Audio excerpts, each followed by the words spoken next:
Beda suku boleh, beda bahasa boleh, tapi diskriminasi Apa? tidak boleh. Beda asal boleh, beda kulit boleh, tapi diskriminasi tidak boleh. Shalom teman-teman, kami dari kelompok 7. Dalam film pendek ini kami menjelaskan tentang 4 sinode. Apa aja tuh guys? Gereja Masih Jigiti, Pria Kristen Batak Protestan, Gereja Toraja dan Gereja Kristen Kasunan. Selamat menyaksikan guys. Yeay!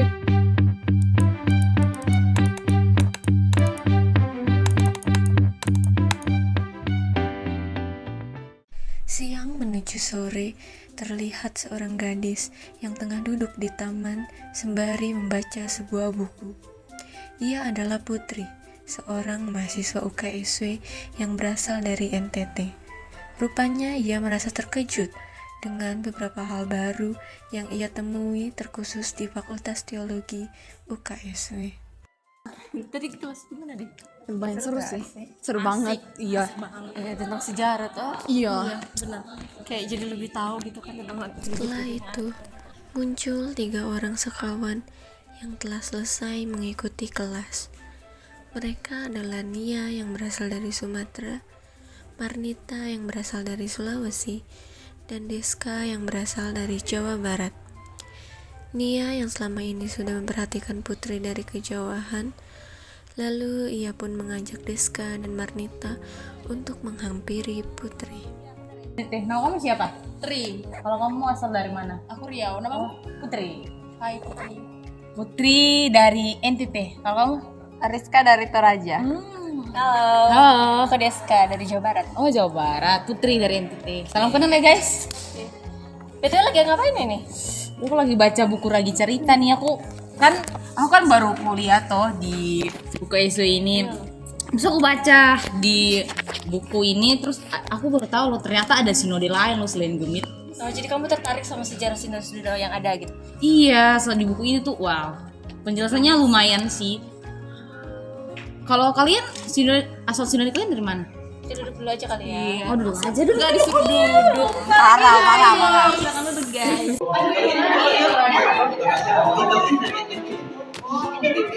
Ini bagus ya?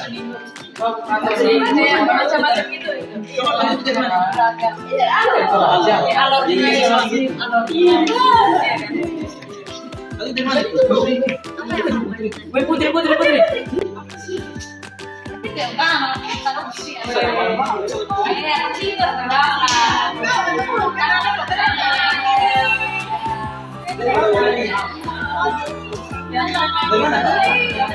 Oh Jawa Barat. Jawa Barat gimana? Oh Cirebon. Ya.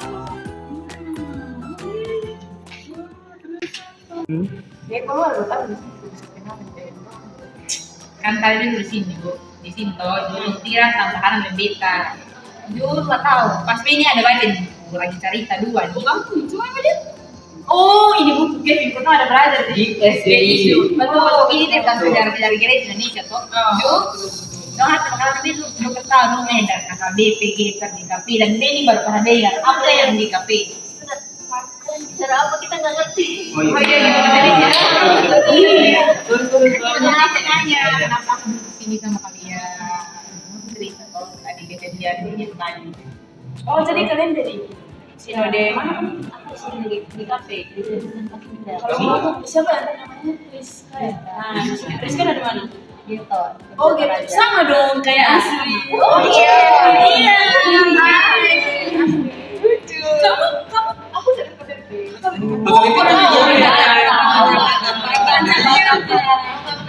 Apa? Kuliah Kristen Batak Protestan. Oh, Korea, Kristen, Batak, Protestan. Ini kan dari mana? Oh ini di sini. Ini di sini. Saya juga masih di Kalian nggak bawa? Kamu bawa juga? Bawa apa ini namanya? Ini loh. Masih nama. Ini dari mana? Oh. Oh jadi kalian lagi ya kita lagi kita sharing gitu dari kita. Ayo mau ikut? Boleh. Boleh. Tapi kita jangan kepala cari ya. Sudah bisa selesai. Iya, iya. Ini gimana? Nah, kalau HKBP itu dibawa sama misionaris yang pertama itu dari Amerika. Namanya si Munson sama si Liman. Nah, mereka datang tahun 1800-an. Terus kan sebelumnya itu belum berkembang. Karena apa? Karena mereka itu datang ke Tanah Batak belum memahami kayak mana budaya, kayak mana orang Batak. Jadi pas mereka masuk ke Tanah Batak mereka terbunuh. Karena orang-orang Batak pada saat itu menganggap ada yang bilang itu sebatang mata atau bermata putih. Mereka itu seorang penjajah. Jadi dibunuhlah mereka. Jadi kesimpulannya gitu, dibawa masuk sama orang Eropa tapi dibunuh Itu mereka. pertama kali. Nah, terus ada juga yang datang dari Jerman, namanya si Nomensen. Sebelum si Nomensen ini datang, dulu dia waktu remaja, umur 12 tahun dia itu pernah kakinya kalau nggak salah ketabrak ini kereta kuda. Nah, dia bilang kayak kalau ini semua dia akan menjadi pencinta Injil seperti itu. Jadi dia masuk setelah dia ternyata dia memahami dulu budaya-budaya Batak itu seperti apa. Terus dia datang untuk mengabarkan Injil. Kalau nggak salah tahun 1862 dia datang ke Barus. Iya sih, waktu itu kan ada yang presentasi di kelas toh. Iya, Terus ada yang bilang sampai mereka makan manusia. itu yang pertama. Itu orang Sumatera ya yang makan orang Batak bukan Iya. saat itu. Tapi itu bukan si Nomensennya, tapi si Liman sama si Musa. Oh, Mereka dibunuh. Iya, jadi itu jadi pembelajaran untuk si Nomensen dia untuk memahami bagaimana budaya-budaya Batak. terus kalau dari gereja Toraja gimana? Tapi sebelum kalian lanjut cerita, aku mau pergi dulu bisa? Kemana? Oh gitu. Iya, ini kamu lagi soalnya. Oh boleh. Hati-hati ya. Hati-hati sih. Tugas kamu. Oh, mau pinjam? Boleh. Terima kasih. Oh, kalau dari Toraja itu diawali dengan masuknya para misionaris dari Belanda, yaitu Antoni Aris van der Lustre. Jadi Dari Belanda. ya, dia masuk ke Toraja itu pada tahun 1913. Dia masuk pada saat itu dalam keadaan di Toraja itu masih memelihara adat istiadat yang sangat kental gitu dengan budayanya, terus juga dengan agama sukunya, dan itulah menjadi kesulitan si Aris ini untuk memberitakan Injil di sana. Oh gitu. Tapi karena kerja kerasnya ya dia bisa menaklukkan dan juga sampai sekarang Injil bisa masuk ke dalam Toraja. Keren sih. Ya. Keren. Tadi dari Getor berarti sekarang dari Sunda, dari Sunda. Enggak deh, Gumita aja deh, kita paling banyak. Sunda dulu dah. Ya, Sunda lah. Ya udah, Sunda deh. Gimana sih kalau Sunda? Kalau Sunda gimana? Jadi kalau misalnya dari Sunda itu kan GKP. Nah, GKP itu singkatan dari Gereja Kristen Pasundan. Pasundan pakai N di belakang. Iya. Nah, Jawa Barat. iya di Jawa Barat. Nah, jadi Sinode ini tuh terkhusus cuma ada di Jawa bagian barat, yang meliputi Jakarta, Banten, sama Jawa Barat itu sendiri. Terus nggak ketemu di Iya, Kupang? ada kan ada. Terus sejarahnya gimana? Nah, awal bentuknya itu gereja ini dibawa oleh lembaga perkabaran Injil GIUZ. Pada waktu itu didirikan di Jakarta mulanya oleh beberapa misionaris dari Eropa dan beberapa lembaga perkabaran Injil. Salah satu tokoh yang paling mencolok itu ada yang namanya Mr. Anting.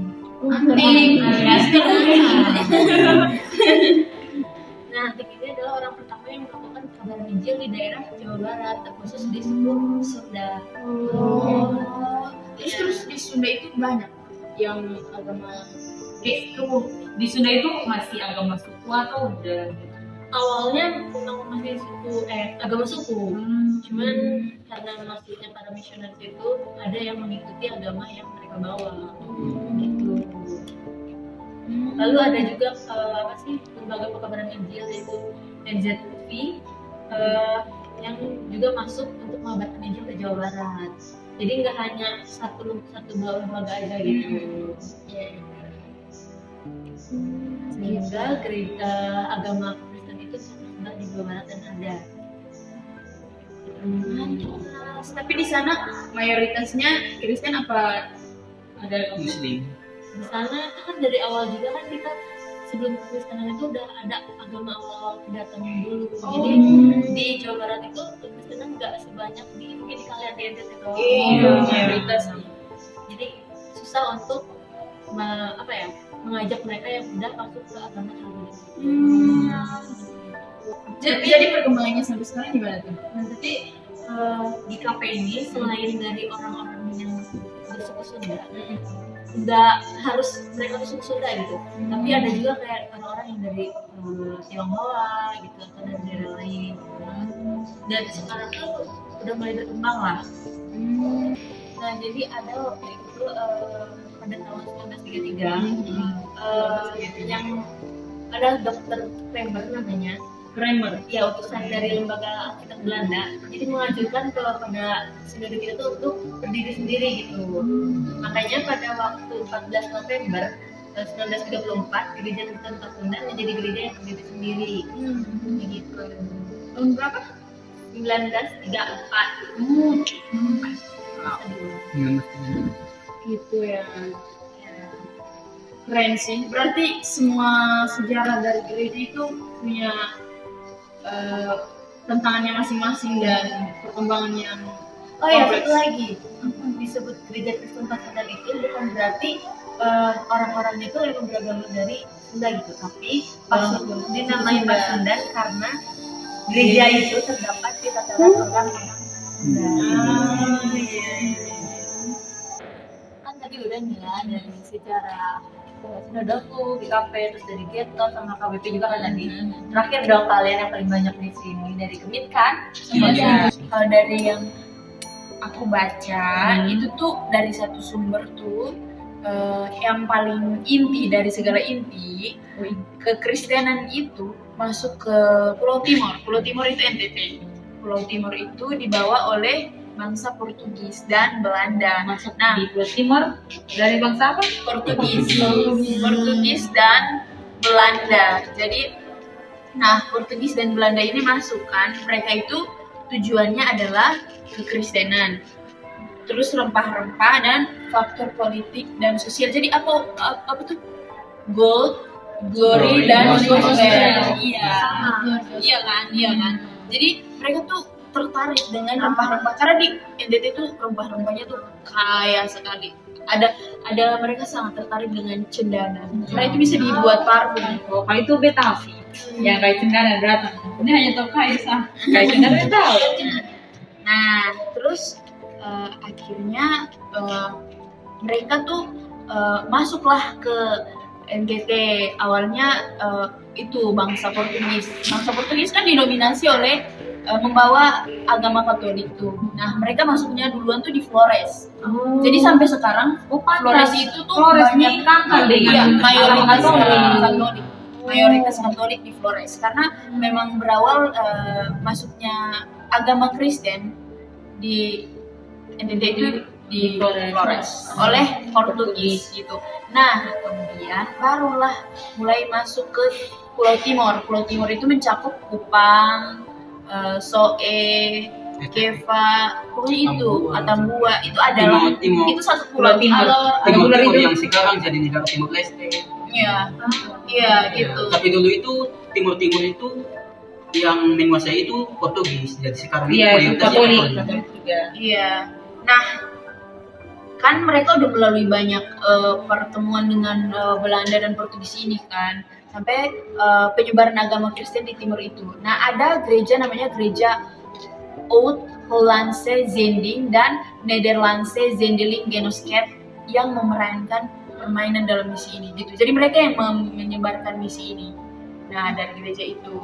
Kemudian masa Indiske Kerk itu pada tahun 1860 sampai 1941. Jadi duluan ke HKBP, baru setelah itu ke kami. Setahu aku ya, karena tadi dijelaskan sama Nia gitu kan. Nah, kemudian Gemit, Gereja Masehi Injili di Timur itu didirikan pada tahun 1947. Jadi 2 tahun setelah Indonesia merdeka. Gitu. Tunggu ya. Yang beta tuh ketong Gemit nih. Aku pakai bahasa Indonesia. Aku tahu kalau Gemit itu pecahan dari GPM, Gereja Protestan Maluku, gitu. Oh iya, baca di buku. Iya, aku tahu tuh gitu. Gemit itu terbentuk Nggak tahu sih dari GPM, terus dari Gemit dan GPM terbentuklah itu GPIB, Gereja Protestan Indonesia di Barat. Nah itu. Aku tahu itu. Jadi sejarahnya gitu ya guys ya. Sejarahnya tuh sangat kompleks ya, benar-benar kompleks. Jadi banyak hal yang ditemui sebelum terjadinya pembentukan sinode-sinode di gereja yang sedang jadi sendiri. Iya, Jadi hari ini karena kita ketemu sama kalian, kita jadi tahu dong. Pas kita juga lagi belajar di sejarah gereja Indonesia kan, keren sih. Bisa sharing-sharing ini. Kapan-kapan lagi ya, lain kali kita harus sharing lagi. Ya nanti kapan-kapan kita bahas tentang budaya-budaya lah. Aku mau lanjut kelas. Iya, aku juga ada PPL sih. Aku ada PPL sih. Aku ada PPL sih. Kalian ada apa? Kalian ada apa? Pulang sih. Kalau kalian pulang. Aku nggak ada kelas. Thank you ya untuk info-infonya hari ini. Aku masih sinode nih. Kita tidak akan pernah terlepas dari sejarah, sebagaimana sesuatu itu ada karena adanya sejarah yang terbentuk. Menjadi bagian dari setiap gereja yang tumbuh dan berkembang di Indonesia menjadikan suatu hal yang membanggakan. Begitu beragam gereja yang sudah berdiri sendiri dengan tidak meninggalkan nilai budaya yang ada. Sebagai generasi muda, kita tidak akan pernah bisa tutup mata akan sejarah yang ada. Kita harus menjadi generasi yang mengembangkan sikap kecintaan terhadap sejarah. Apalagi sebagai generasi muda Kristen yang harus terbuka untuk mengenal setiap sejarah kekristenan yang ada, terkhususnya di Indonesia.